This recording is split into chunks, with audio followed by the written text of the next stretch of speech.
Hi students, this is Fundi. Welcome back to my channel. తెలంగాణకు సంబంధించిన first day EAMCET examination, EAP CET exam అయితే ఇవాళ morning 9th morning జరిగింది. అయితే ఆ పేపర్ ఎలా ఉంది ఏంటి అనేది, స్టూడెంట్స్ రియాక్షన్ ఏంటి, ఎలా ఉందని చెప్పారు ఏంటి అనేది డీటెయిల్స్ అయితే మీతో నేను డిస్కస్ చేస్తాను. ఎవరైతే జేఈ మెయిన్ కోసం ప్రిపేర్ అయిన స్టూడెంట్స్ ఉన్నారో, లేదా వేరే కాంపిటేటివ్ ఎగ్జామ్స్కి ఎంసెట్ కన్నా కొద్దిగా హై స్టాండర్డ్ ఉన్న ఎగ్జామ్స్కి ప్రిపేర్ అయ్యారో వాళ్ళందరికీ కూడా ఫిజిక్స్ పేపర్ చాలా ఈజీగా ఉంది, ఫార్ములా బేస్డ్ ఉందనే చెప్పారు స్టూడెంట్స్. అలాగే రెండు రకాల స్టూడెంట్స్ ఉంటారు. ఓన్లీ ఎంసెట్ కోసం ప్రిపేర్ అయిన స్టూడెంట్స్, వేరే ఎగ్జామ్స్ రాస్తూ కాస్త హై స్టాండర్డ్లో ప్రిపేర్ అయిన స్టూడెంట్స్. హై స్టాండర్డ్లో ప్రిపేర్ అయిన స్టూడెంట్స్ గురించి మనం డిస్కస్ చేసినట్లయితే కెమిస్ట్రీ ఓకే, అంటే డెడ్ ఈజీగా ఏమి లేదు కానీ కెమిస్ట్రీ ఓకే, బట్ ఫిజిక్స్ అయితే కొంత ఈజీగానే ఉందని వాళ్ళ పాయింట్ ఆఫ్ వ్యూలో హై స్టాండర్డ్లో ప్రిపేర్ అయిన పిల్లలకైతే. మ్యాథమెటిక్స్కి వచ్చేసరికి యాజ్ ఇట్ ఈజ్గా మనకి చాలా క్వశ్చన్స్ టైం సరిపోదు. ఇది మాట ముందు నుంచి మాట్లాడుతున్నాం, అలాగే ఇప్పుడు కూడా అలాగే జరిగింది. చాలా క్వశ్చన్స్కి టైం సరిపోలేదు.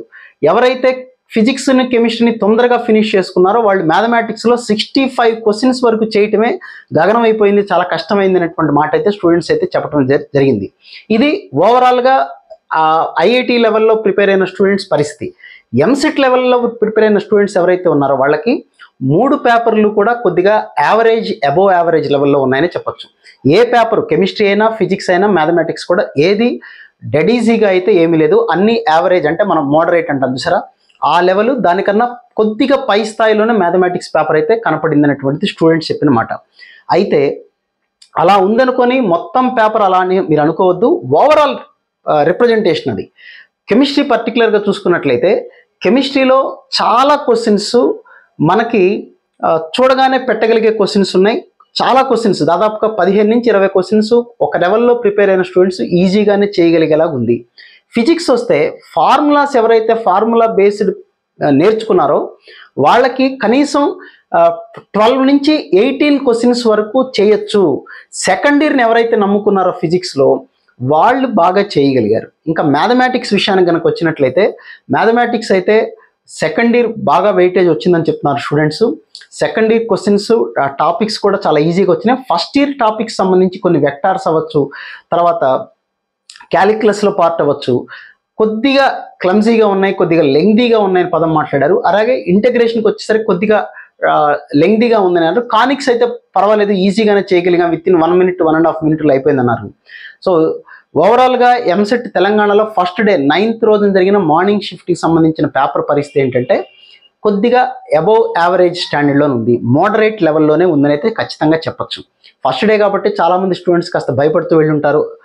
చాలామందికి రకరకాల ర్యాంకులు, కొద్దిగా పెద్ద ర్యాంక్ వచ్చిన వాళ్ళు స్టూడెంట్స్ కూడా ఈసారి ఎట్లయినా నేను ఎంసెట్లోనే మంచి ర్యాంక్ తెచ్చుకోవాలని వెళ్ళుంటారు కాబట్టి కొద్దిగా భయపడుతూ వెళ్ళుంటారు. దానివల్ల కొంత స్కోర్ అయితే తగ్గింది. బట్ ఒక్క విషయం అయితే గుర్తుపెట్టుకోండి, ఈవినింగ్ బ్యాచ్ రాయిపోయే వాళ్ళు, రేపు నుంచి రాయిపోయే ఎగ్జామ్ స్టూడెంట్స్ కూడా మీరు భయపడటం వల్ల, కంగారు పడటం వల్ల, కన్ఫ్యూజ్ అవ్వటం వల్ల, టెన్షన్ పడటం వల్ల ఒక 4-5 బిట్లు వదిలేసి వచ్చినా కానీ మీ స్కోర్ అయితే తగ్గడానికి అవకాశం ఉంటుంది. కంగారు పడద్దు. ఎంసెట్ పేపర్స్ ఎప్పుడు అలాగే ఉంటే మీరు ఒక్కళ్ళే కాదు, రాసేటువంటి దాదాపుగా 2.5 lakh స్టూడెంట్స్ కూడా అదే సిచ్యువేషన్లో ఉంటారు. వాళ్ళు కూడా మీలాగే ఇంటర్మీడియట్ కంప్లీట్ అయ్యి వచ్చిన స్టూడెంట్స్ ఉంటారు. మీరు గట్టిగా ప్రిపేర్ అవ్వండి, ఖచ్చితంగా మంచి స్కోర్ తెచ్చుకోవచ్చు. ఇవాళ పేపర్లో మరి ఎంత స్కోర్ వస్తే బెటర్ అంటే 80+ వచ్చిన వాళ్ళకైతే మంచి ర్యాంక్ వస్తుంది నేనైతే అనుకుంటున్నాను. 80-85 ఆ రేంజ్లో వచ్చిన స్టూడెంట్స్కి అయితే ది బెస్ట్ ర్యాంక్ అయితే రావడానికి అయితే ఉంటుంది. మరి పూర్తి అనాలిసిస్ ఏంటంటే మనం పూర్తిగా పేపర్ వచ్చిన తర్వాత మళ్ళీ మాట్లాడదాం. ఇంకా ఎవరైనా పేపర్ రాసిన స్టూడెంట్స్ ఉంటే, మార్నింగ్ సెషన్ రాసిన స్టూడెంట్స్ ఎలా వచ్చింది ఏంటి అనేది మళ్ళీ కింద కామెంట్ సెక్షన్లో పెట్టండి. అలాగే ఈవినింగ్ పేపర్ రాసిన స్టూడెంట్స్ కూడా పెడితే నైట్ మన లైవ్లో మళ్ళీ డిస్కస్ చేద్దాం. So wish all good luck guys. మళ్ళీ ఇంకో వీడియోలో మళ్ళీ కలుద్దాం. ఏ క్వశ్చన్ కూడా వదలకండి. లాస్ట్ 10 to 15 minutes ఎగ్జామ్ ఆపేసి అన్ని క్వశ్చన్స్కి ఏదో ఒక ఆన్సర్ పెట్టుకుంటూ వెళ్ళండి. ఒక్క క్వశ్చన్ కూడా వదలకండి. అది చాలా చాలా ఇంపార్టెంట్ అనే విషయం. సెకండ్ ఇయర్ సిలబస్ గట్టిగా ప్రిపేర్ అవ్వండి. సెకండ్ ఇయర్ సిలబస్ మీద చాలా తేలిగ్గా చాలా మంచి క్వశ్చన్స్ రావటం, మీరు చేయగలిగే క్వశ్చన్స్ వస్తున్నాయి, అది చూసుకోండి. So wish all good luck. మళ్ళీ కలుద్దాం.